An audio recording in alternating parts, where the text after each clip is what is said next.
अस्सलाम वालेकुम, welcome to my channel. मैं आज आपको बहुत ही मज़े के शामी कबाब बनाना सिखाऊंगी।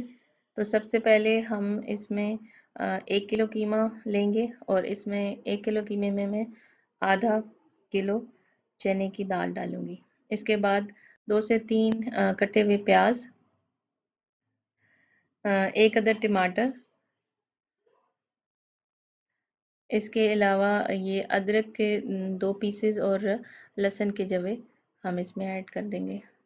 नमक इसमें जाएगा तकरीबन 1.5 चम्मच और थोड़ी सी हल्दी ऐड करेंगे और मिर्चें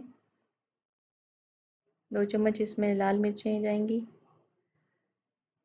और खुश्क धनिया इसमें 2 चम्मच ऐड करेंगे और कुटी हुई लाल मिर्च इसमें तकरीबन 1.5 चम्मच।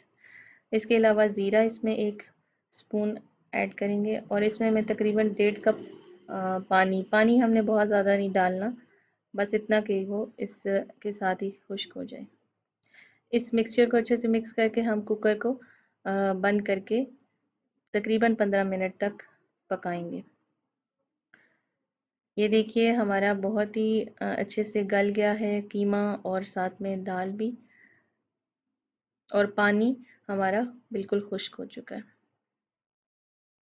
ये देखिए, अब हम इसको थोड़ी देर के लिए रख देंगे कि ये अच्छे से ठंडा हो जाए। ठंडा होने पे अब हम इसको सबसे पहले लेंगे चॉपर में हरी मिर्चें, और ये मैंने पुदीना ऐड किया, मेरे पास फ्रीज़ हुआ हुआ पुदीना, आप फ्रेश भी ऐड कर सकते हैं।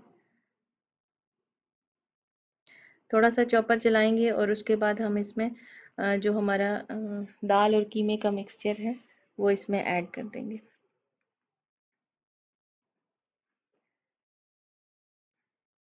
अब हम इसको अच्छे से चॉप कर लेंगे।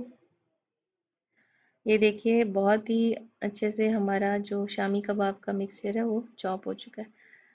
अब हम हाथों पर ऑयल लगाकर इसके कबाब बना लेंगे। आप अपने हिसाब से छोटे बड़े बना सकते हैं कबाब। बारी बारी हम ऐसे बनाते जाएंगे। मैंने ये ट्रे ली है जिसके ऊपर मैंने प्लास्टिक रैप लगाया है और उस पर हम ये सारे कबाब अपने रख देंगे। इसके बाद एक और शीट इस पर लगाएंगे और ऊपर एक और कबाब की लेयर लगा देंगे और सबसे ऊपर दोबारा से शीट लगा देंगे। अब आप इन कबाब्स को 1 माह के लिए अपने फ्रीज़र में रख सकते हैं और इस्तेमाल कर सकते हैं। अब हम फ्राई पैन में थोड़ा सा ऑयल लेंगे और उसके बाद हम इन कबाब को शैलो फ्राई कर लेंगे। आप चाहें तो फ्राई करने से पहले इस पर अंडा भी लगा सकते हैं। मैं यहाँ पर अंडा नहीं लगा रही, मैंने मिक्सचर के अंदर ही एक अंडा डाल दिया था। ये देखिए बहुत ही मज़े के गोल्डन से ब्राउन हमारे कबाब रेडी हैं। अगर आपको ये वीडियो अच्छी लगे तो मेरे चैनल को सब्सक्राइब करें, लाइक और शेयर करना मत भूलें। बहुत शुक्रिया।